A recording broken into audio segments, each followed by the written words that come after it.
साथियों नमस्कार। टीचर्स में आप सभी का एक बार फिर से स्वागत है।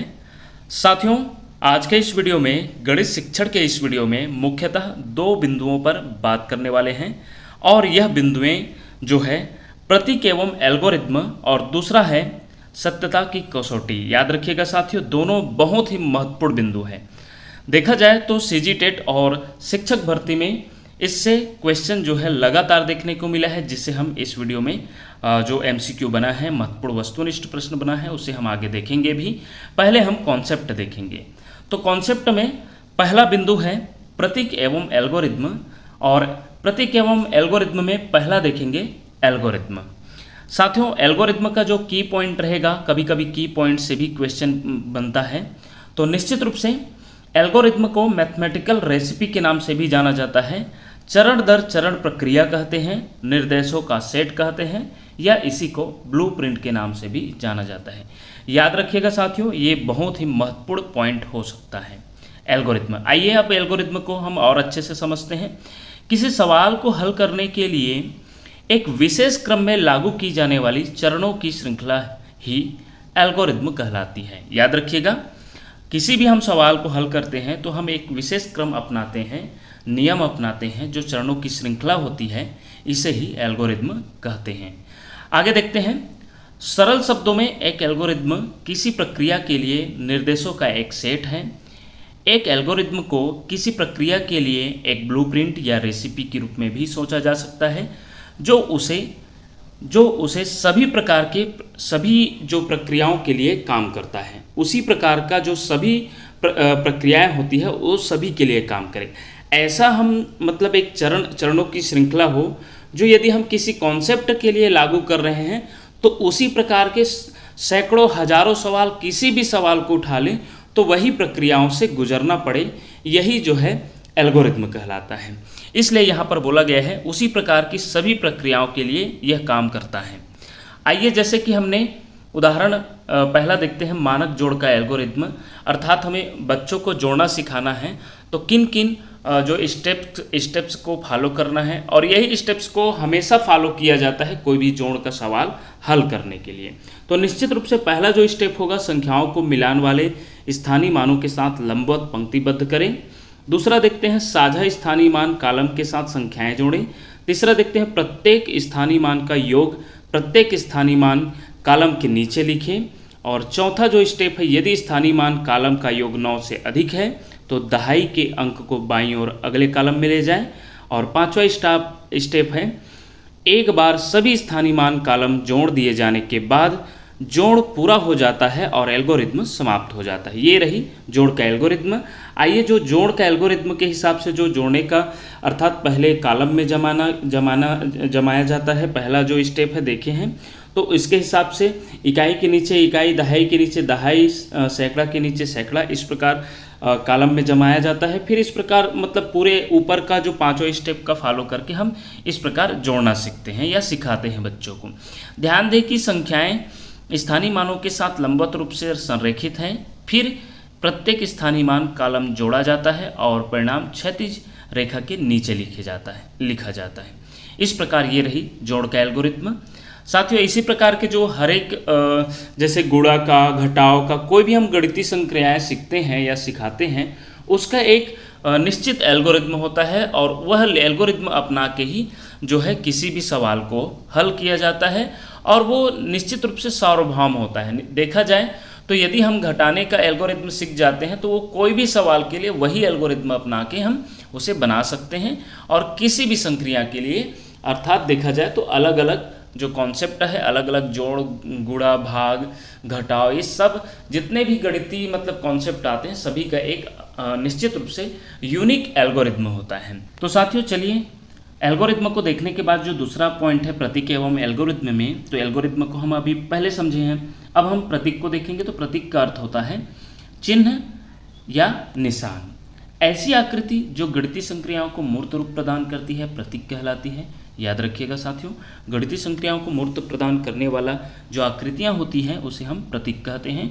प्रतीकात्मक निरूपण कथन को संक्षिप्त और स्पष्ट बनाता है। याद रखिएगा, ये जो महत्वपूर्ण बिंदु दिखाई दे रहा है, संक्षिप्त और स्पष्ट बनाता है प्रतीकात्मक निरूपण। अर्थात प्रतीक जो होता है वो जो है गणितीय कथन को संक्षिप्त और स्पष्ट बनाता है। जैसे कि हम देखते हैं कि जोड़ के लिए प्रतीक होता है इस प्रकार का, जिसे हम प्लस का निशान बोलते हैं। और उसी प्रकार सभी गणितीय संक्रियाएं होती है जिसको हम एक देखा जाए तो प्रतीक के रूप में हम उसको चिन्हित किए हैं, तो यही होता है एक प्रतीक, गणितीय प्रतीक बोल सकते हैं। आइए हम गणितीय यह आज का जो हमारा पहला पॉइंट है प्रतीक और एल्गोरिथम, उससे जो की पॉइंट निकल के आ रहा है, जो पूछा गया है देखा जाए तो सीजी टेट और शिक्षक भर्ती में, उसे हम बारी बारी समझते हैं। पहला जो पूछा गया था, एल्गोरिथम से बच्चों में सूत्र ज्ञान, तर्क शक्ति और समझ का विकास होता है। यह जो है प्राइमरी शिक्षक के लिए जो टेट का होता है एग्जाम 2012 में हुआ था, टेट 3, अर्थात ये जो प्राइमरी शिक्षक के लिए जो होता है टेट, उसमें पूछा गया था। और वही गणितीय संख्याओं को सरल, तेज और मशीनी बनाता है। यह जो है सहायक शिक्षक का जो पेपर हुआ था 2019 में, उसमें पूछा गया है साथियों। और गणित को संक्षिप्त करना, गणित को स्पष्ट करना, गणित को एक शक्तिशाली संचार का माध्यम बनाना, यह सभी जो है साथियों पूछा गया है प्रतीक और एल्गोरिथम टॉपिक से। याद रखिएगा, आप देख सकते हैं ये कितना इम्पोर्टेंट है। आइए अब हम इस टॉपिक से गणितीय जो हम अभी देखे हैं प्रतीक एवं एल्गोरिथम, उससे जो महत्वपूर्ण एमसीक्यू निकल के आ रहा है या पूछा गया है उसे हम देखेंगे साथियों, जो कि बहुत ही महत्वपूर्ण है। आप खुद देख के अंदाज़ा लगा सकते हैं। उसके बाद जैसे ही इस टॉपिक से एमसीक्यू कर लेंगे, फिर हम नेक्स्ट टॉपिक देखेंगे सत्यता की कसौटी। तो पहला हमारा एमसीक्यू प्रश्न है इस टॉपिक से, गणितीय संक्रियाओं को सरल, तेज और मशीनी बनाता है। यह जो है असिस्टेंट टीचर 2019 में ही पूछा गया है। ऑप्शन ए देखते हैं मूर्त परिस्थितियां, ऑप्शन बी है नई समस्याएं प्रस्तुत करना, ऑप्शन सी है प्रतीक और एल्गोरिथम, और ऑप्शन डी है अनुमान लगाना। निश्चित रूप से साथियों यह टॉपिक से ही समझ में आ रहा होगा कि गणितीय संक्रियाओं को सरल, तेज और मशीनी बनाता है, तो प्रतीक और एल्गोरिथम अर्थात ऑप्शन सी इसका आंसर होगा। नेक्स्ट क्वेश्चन देखते हैं, गणित में प्रतीकों के विस्तृत प्रयोग के क्या कारण हैं। साथियों देख सकते हैं, ऑप्शन ए देखते हैं गणित को संक्षिप्त करना, ऑप्शन बी है गणित को स्पष्ट करना, ऑप्शन सी है गणित को एक शक्तिशाली संचार माध्यम बनाना, और ऑप्शन डी है उपरोक्त सभी। निश्चित रूप से प्रतीक का जो महत्वपूर्ण गुण है, विशेषता है, वो तीनों है। याद रखिएगा, गणित को संक्षिप्त करना, स्पष्ट करना और शक्तिशाली संचार का माध्यम बनाना। इसलिए इसका आंसर उपरोक्त सभी होगा, ऑप्शन डी होगा। यह भी पूछा गया है। प्रश्न 3 देखते हैं साथियों, एल्गोरिथम बच्चों में नहीं विकसित कर सकते। ऑप्शन ए है रटना, ऑप्शन बी है तर्क और समझ, ऑप्शन बी यहाँ पास है सूत्र, और ऑप्शन सी तर्क और समझ, और ऑप्शन डी है ज्ञान। तो निश्चित रूप से साथियों इसका जो आंसर होगा ऑप्शन ए जो है नहीं विकसित करते पूछा जा रहा है, तो एल्गोरिथम बच्चों में रटना विकसित नहीं कर सकते। आंसर इसको यही लिया गया था, ऑप्शन ए, जो कि सीजी व्यापम जो है टेट में पूछा गया है 2012 में। आगे बढ़ते हैं, हमारा नेक्स्ट क्वेश्चन है, फोक एल्गोरिथम मानसिक रूप से किस कार्य के लिए उपयोगी है। ऑप्शन ए है संख्या संक्रियाएं, ऑप्शन बी है मापन, ऑप्शन सी है अनुमापन, और ऑप्शन डी है उपरोक्त सभी। तो निश्चित रूप से इसका जो आंसर होगा ऑप्शन डी होगा। यह जो है 2017 में प्राइमरी शिक्षक के लिए जो टेट आयोजित करते हैं उसमें पूछा गया है, याद रखिएगा। आगे बढ़ते हैं, जोड़ एल्गोरिथम का पहला चरण क्या होगा। जोड़ का एल्गोरिथम हम ऊपर देखे हैं उदाहरण के रूप में साथियों, जिसका पहला चरण क्या होगा। हम 5 स्टेप देखे हैं साथियों। निश्चित रूप से अगर आप ध्यान से देखे होंगे तो निश्चित रूप से इसका आंसर तुरंत इजी तरीके से बता सकते हैं। ऑप्शन ए देखते हैं, किसी भी कॉलम के अंक को जोड़ना, तो जोड़ना तो स्टार्ट हम शुरू से नहीं करते। ऑप्शन बी है इकाई कॉलम के अंक को जोड़ना, ऑप्शन सी है अंकों को स्तंभों में लंबवत रखना, और ऑप्शन डी है किसी कॉलम के अंक ले जाना। तो निश्चित रूप से साथियों अंकों को सबसे पहले स्तंभों में लंबवत किया जाता है, लंबवत रखते हैं, इसलिए इसका जो आंसर होगा ऑप्शन सी होगा। चलिए तो हमारा नेक्स्ट क्वेश्चन है साथियों, कौन सा क्रम उबलते पानी के लिए सही एल्गोरिथम होगा। सबसे पहले हम क्रम देखते हैं। क्रम जो है इधर उधर है साथियों, और ये जो ऑप्शन दिख रहे हैं उसके माध्यम से इस क्रम को जमा कर बताया गया है, और कौन सा क्रम सही होगा ये आपको बताना है। ऑप्शन ए देखते हैं, पहला क्रम देखते हैं, बर्तन को पानी में उबाल आने तक गर्म करें, दूसरा चूल्हा चालू करें, तीसरा एक खाली बर्तन ले, चौथा पानी से भरे बर्तन को आग पर डालें, और पांचवा है खाली बर्तन में पानी डालें। साथियों निश्चित रूप से सबसे पहले चूल्हा चालू करेंगे, फिर एक खाली बर्तन लेंगे जिसमें जो है खाली बर्तन में देखा जाए तो पानी डाला जाएगा, फिर उसे जो है पानी से भरे बर्तन को आग पर रखेंगे और लास्ट चरण होगा बर्तन को पानी में उबाल आने तक गर्म करें। निश्चित रूप से यह क्रम ऑप्शन ए में फिट खा रहा है, पहला जो चूल्हा चालू करें, निश्चित रूप से यही इसका आंसर होना चाहिए, होगा ही। निश्चित रूप से इसका आंसर ऑप्शन ए होगा। साथियों आगे बढ़ते हैं, हमारा नेक्स्ट टॉपिक है सत्यता की कसौटी। सत्यता की कसौटी में साथियों हम 4 बिंदुओं पर बात करने वाले हैं। पहला बिंदु देखेंगे अनुभव, प्रयोग, दूसरा तीसरा तर्क और चौथा अवलोकन। साथियों ये बहुत ही महत्वपूर्ण है, इससे जो क्वेश्चन बना है उससे जो है निश्चित रूप से समझ में आएगा, आगे हम इससे देखेंगे भी। और सबसे पहले हम इसका कॉन्सेप्ट समझते हैं। आज का जो हमारा दूसरा टॉपिक है सत्यता की कसौटी। निम्नलिखित कथनों पर विचार कीजिए। पहला कथन देखते हैं, मोरनी सितंबर के आसपास अंडे देती है। दूसरा कथन है 100 अंश सेंटीग्रेड डिग्री सेल्सियस पर पानी उबलता है, याद रखिएगा। और वही तीसरा कथन है 15 5 से पूर्णतः विभाजित हो जाता है।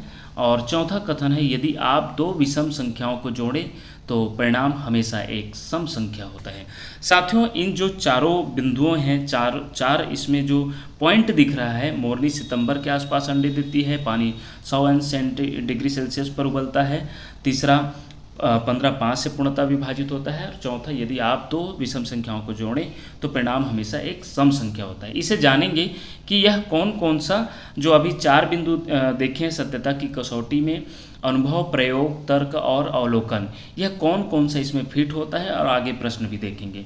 पहली परिकल्पना देखते हैं जो मोरनी सितंबर के आसपास अंडे देती है।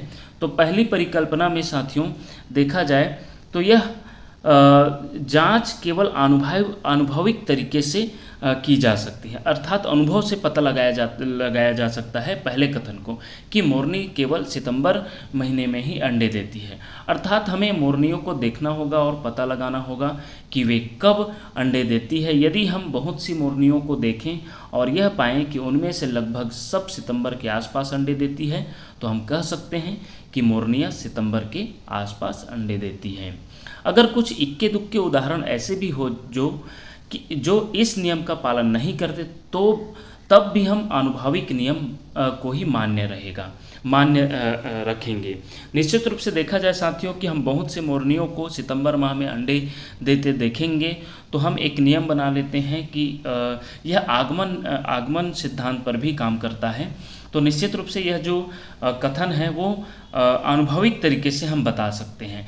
इसमें अगर इक्का दुक्का नियम का पालन भी नहीं करते या इक्का दुक्का मोरनी को हम नहीं देख पाते कि वह सितंबर में दे रहे हैं तो भी हम आनुभविक नियम को ही मान्य रखेंगे कि वह सितंबर में ही अंडे देती हैं। अर्थात साथियों यह अनुभव से पहला कथन सिद्ध कर सकते हैं। दूसरा कथन की बात करें, आप खुद ही प्रयोग या एक्सपेरिमेंट करके यह जांच सकते हैं कि दूसरा कथन केवल कुछ विशिष्ट परिस्थितियों में सत्य होगा। अधिक दबाव में पानी को गर्म करने पर इसे 100 अंश सेंटीग्रेड से डिग्री सेल्सियस से बहुत अधिक तापमान पर उबाल कर दिखाया जा सकता है। यही वही सिद्धांत है जिसे प्रेशर कुकर में प्रयोग किया जाता है। साथियों याद रखिएगा यह बिल्कुल एक्सपेरिमेंट पर दूसरा कथन जो है कि पानी 100 अंश सेंटीग्रेड डिग्री सेल्सियस पर जो है देखा जाए डिग्री सेल्सियस पर उबलता है तो निश्चित रूप से इसे हम प्रयोग करके इसे स्पष्ट कर सकते हैं, इसे सिद्ध कर सकते हैं। वही तीसरी कथन की बात करें, तीसरा कथन क्या है, एक गणितीय कथन है, इसे हम केवल अवलोकन से सिद्ध कर सकते हैं। अर्थात आप 15 वस्तुओं के समुच्चय के बहुत से उदाहरण ले सकते हैं और उन्हें 5 बराबर हिस्सों में बांट सकते हैं। तो निश्चित रूप से यह अवलोकन पर आधारित है। जो 15 जो है 5 से पूर्णतः विभाजित हो जाता है, वह कथन जो है अवलोकन से सिद्ध हो सकता है, अवलोकन से सिद्ध हो जाएगा। तो निश्चित रूप से यह अवलोकन पर आधारित है। शेष चौथी कथन की बात करें तो इसे गणितीय तर्क से सिद्ध किया जा सकता है। और चौथी कथन कौन सा है, तो 2 विषम संख्याओं को जोड़ने पर हमेशा सम संख्या प्राप्त होता है। तो निश्चित रूप से यह जो है चौथी कथन तर्क से संबंधित है, गणितीय तर्क से सिद्ध किए जाते हैं। तो इस प्रकार साथियों यह जो रहा सत्यता की कसौटी पर, और इसमें जो प्रश्न बना है उसे भी देखेंगे। अतः गणित में सत्यता केवल संगति कंसिस्टेंसी और तर्क से जुड़ा है। किसी भी गणितीय कथन की उत्पत्ति तर्कों की श्रेणी से बनती है। ये तर्क कुछ स्वीकृत नियमों, परिभाषाओं और मान्यताओं के अनुसार लागू किए जाते हैं। अर्थात साथियों, आज का जो हमारा देखा जाए, यह जो है प्रश्न पूछा गया था इसी सत्यता की कसौटी पर, यही चारों कथन को दे दिया गया था कि नीचे दिए गए किस कथन की सत्यता की कसौटी की जांच केवल आनुभविक तरीके से की जा सकती है।